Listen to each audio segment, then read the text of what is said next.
we see how it can solve this function. So you can see here it is exponential function. This is algebraic function, sine and sine trigonometric functions.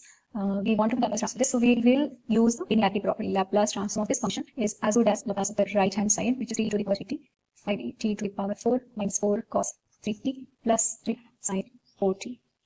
And we can write it as 3 by linear property 3 times Laplace e to the power 3t, 5 into Laplace of t to the power 4 minus 4 into Laplace of cos 3t plus 3 into Laplace of sine 4t, right here. And Laplace, the 3 as such, Laplace of e to the power 3 is 1 upon s minus 3. Laplace of t to the power 4 is 4 factorial upon s power 5. 4 times cos 3t is s upon s squared plus 3 square. And 3 times Laplace of sine 4t will be 4 upon s square plus 4 square. So if we know the formula, we can quickly solve this problem because it is involving all of the traditional, the elementary functions. Now we come on to Laplace inverse. So this problem on Laplace inverse is, before that we will quickly see this table again. In this table you see and then from here we can understand that Laplace inverse of 1 by s is going to be 1. Laplace inverse of this thing e to the power n, like n factorial upon s power n plus 1. Its Laplace inverse will be t power n. Laplace inverse of 1 over s minus a is this e to the power 80. Laplace inverse of this is going to be sine 80. Laplace inverse of s over s plus a square is going to be cos 80. And if there are negatives in the denominator, you understand that there has to be a hyperbolic function. So here we should know these rules also, and then use these to calculate the Laplace inverse. So here you can see that we have a function post 5 on s square plus 25. It is very clear if you observe that you can write inside function. So I can write this thing L inverse 2s plus 5 over s square plus 20s. L inverse of, again L inverse also linear function, so I can write it as 2s over s square plus 25 plus 5 L inverse of s square plus 25. And just observe, we got here 25 and here you have s2 can be written outside. So L inverse of s over s square plus 5 square is something that you must know. 25 written as 5 square. This is L inverse 5 upon s square plus 5 square, and we can see that this is the cos 5t and this thing is sin 5t. So that will be the term of t. We must know all the partial fraction rules in order to smoothly solve this question, and it will be a recap also. Partial fraction will revise in this formula. So here the function is this 5s square plus 3s minus 16 upon s minus 1 to s plus 3. And we can write it as, now see there are 3 factors in the denominator. They all are simple factors, the linear factors, right? And we can use a method called everywhere but not there, in which we would like to write one factor here, s plus 1, s minus 2 here.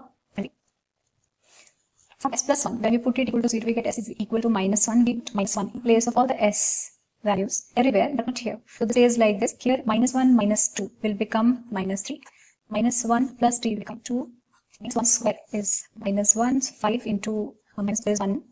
Then 3 into minus 1 is minus 3 and minus 16. Here, we put s equal to 2 everywhere for the second particular. So we have 5 into 2, so it's 4 plus 2 into 3 is 6. Minus 16, here 2 minus 1 is 1 and 2 plus 3 is 5. Here we put s as minus 3 for the third fraction, s equal to minus 3. So 5 into minus 3 into 3 is minus 9 and minus 16. Here minus 3 into minus 1 is minus 4 and minus 3 minus 2 is minus 5. Right, so we have written the fraction as partial fraction and we get 5 minus 3 minus 16. So after little simplification we can write so there's this mistake over here, s minus 1, so I should have written s minus 1. That makes the factor as s as 1, and we get here 1 here. So it should be a plus, and 1 minus 2 will be, so here there is it is already used f. The rest calculations are done. So by first factor is s plus 1, s minus 1. The value is 1. 1 minus 2 will become minus 1, and 1 plus 3 will become 4. In the numerator, we will have 5.3 into 1, so plus 3 into 1. And minus 16. The rest of the things should be fun as minus 2s plus 3, and the calculations have led to 10 by 5 and 20 by 20. Here we get 5, 3, 8. 8 minus 16 is minus 8, and in the denominator we have got minus 4, and there is this s minus 1. So on simplification you can see we get here 2 by s minus 1 plus 2 by s minus 2 and 1 by s plus 3. So we have written the given fraction as a partial fraction. And now we take the Laplace inverse.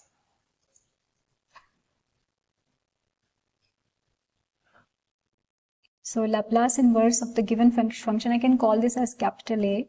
So Laplace inverse of capital A is Laplace inverse of this thing. So I can write 2 times Laplace inverse of 1 over s minus 1 plus 2 times Laplace inverse of 1 upon s minus 2 plus Laplace inverse of 1 over s plus 3.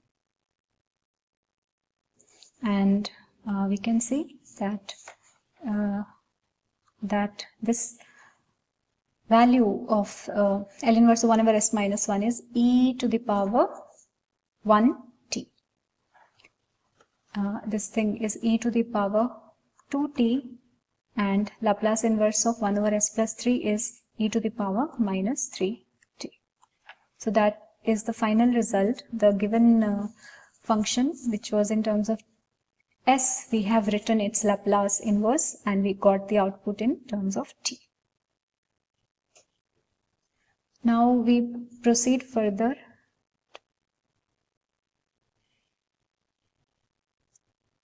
There is this shifting theorem which is very much helpful. If you know the Laplace transform of a function which is written as capital F of s, then what is the Laplace transform of the same function multiplied with e to the power at? You will replace your s with s minus a in the already known Laplace transform of the function. This a will come from here, e to the power at. Right? And similarly, Laplace inverse of f of s, f of s minus a is going to be e to the power at into f of t. This is the shifting theorem. So your s gets shifted by a when you're finding the Laplace transform of a function multiplied with e to the power at.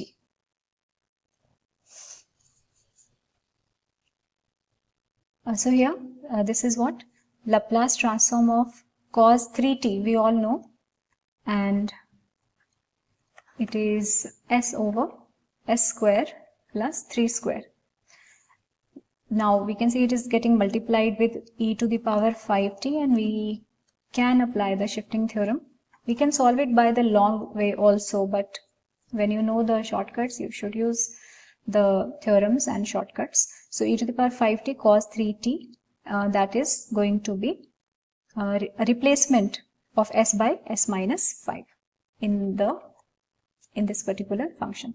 S minus 5 whole square plus 9. Right? So we are done with the Laplace transform of this function. Similarly, we can solve the other problems. Now here you can see that this function is having s square and s in it. For this kind of function, we can try to make it a perfect square. So that is one strategy that can be used. So 1 over s square minus 4s plus 8 can be written as 1 over s square minus 4s. The coefficient of s is minus 4, its half will be minus 2. Minus 2 square will be 4. So we add 4 and subtract 4. Rest all the stuff is same as such. And we can see that these three terms can be written as a perfect square s minus 2 whole square. And 8 minus 4 is plus 4, which is 2 square. Right? We want to find Laplace inverse of this quantity. I can call this as a. So Laplace inverse of a can be written as Laplace inverse of this value that we have just found, s minus 2 whole square plus 2 square. Now, can you see that there is a shift already in s? You can see s is shifted by 2. So from here we get the idea that definitely there is a multiplication with e term in the output, e to the power 2t term, right? And here you can see there is a 2 square, s minus 2 whole square. This is 1 here. If there is a 2 here, we can write it as a sine function, Laplace inverse of this quantity, but a 2 should be there. So we can multiply and divide by 2. I am doing it here only, 1 by 2 into 2. So 2 over this suggests that Laplace inverse of this is sine 2t, and this shift means there is a e to the power 2t function also involved. That will be the output. That is going to be the L inverse of the given function. Then differentiation of Laplace transform, very important. If you have a function and you know its Laplace transform, then the same function multiplied with t is as good as minus f dashes, right? And we can extend this formula to t to the power n, product of the function with t to the power n. That will be minus 1 power n f n. So it is the n derivatives of capital F of s.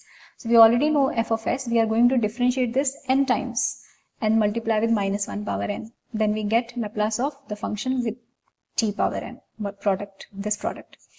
And similarly, from here we get L inverse of the function. If you know L inverse of capital F is small f, then L inverse of f dash s is going to be minus t into f of t, and this can be generalized like this formula. So very important formula, differentiation of Laplace transform. We also, so here we are getting some idea of the Laplace inverse of the derivatives, and here you have a Laplace of a product and you are getting your result in terms of the derivative of the Laplace function, already transformed function, right? Capital F of s. So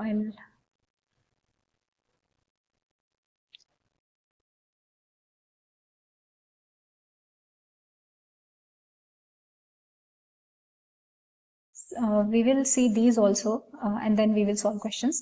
Integration of Laplace transform. So here you know the Laplace transform of a function is capital F of s. What will be the Laplace transform of f of t divided by t?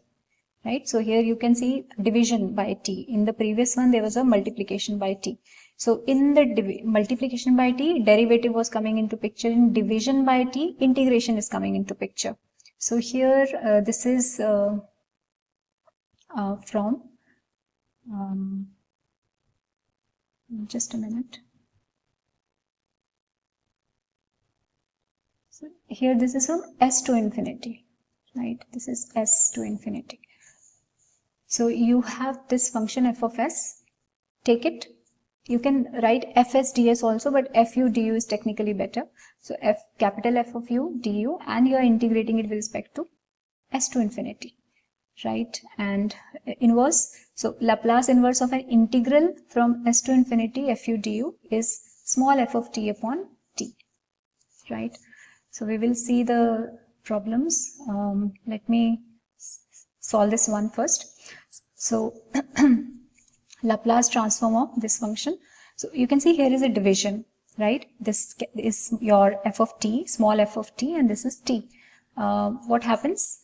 If you see f of t upon t, it is as good as integral of capital F of u. What is capital F of u? It is the Laplace of small f of t. It means I should know the Laplace transform of this numerator function. So we know it already. Laplace transform of e to the power minus 2t minus e to the power minus 3t. So we know this, that it is equal to this, and we can now we see that Laplace transform of this function e to the power minus 2t minus e to the power minus 3t upon t should be equal to integral of this function, right? So I can write in terms of u plus 2 minus 1 over u plus 3 and du, and the limits are from s to infinity. That's also fine if you write just this with respect to s and s to infinity. Now what is the integration of 1 over u plus 2? It is log of u plus 2. Integral of this is log of u plus 3. And we have to apply the limit from s to infinity. We can write this this thing as log of u plus 2 upon u plus 3, right? And we have to apply the limit from s to infinity. So at infinity, what will happen? I'll solve it. You can see. So to deal with infinity, we take u common in numerator and denominator, which gets cancelled out, and we get this. At infinity, 2 by u becomes 0, 3 by u becomes 0, and we get log 1. Log 1 is 0, well defined, and we get here log of s plus 2 by s plus 3. So this becomes 0, and we get this as the answer, which I can write as log of s plus 3 upon s plus 2 also. That is the final answer. So now let us see a problem with where there is a multiplication with t of the function. The theorem was that if you know the Laplace of a function, then you can know the Laplace of the same function multiplied with t by just differentiating the transform capital F of s and with multiplying with a negative. So let us see how to solve this. So do we know Laplace transform of sine 4t? Yes, it is 4 by s square minus s square plus 4 square. And there's a product by t, Laplace of t into sine 4t. Therefore, by applying that rule, it will become negative and derivative of this, dds. So the calculations you can see here. This derivative of this, we can write 4 outside, and this s square plus 4 square inverse can be written for the remaining part of the function. And derivative of this function is minus 1 into the function power minus 1 into the derivative of this function, which is 2s. On simplification, you can see you get 8s by s square plus 4 square whole square. So this is the final value. This is the transformed function. Input was t sine 4t, output is 8s upon s square plus 4 square whole square.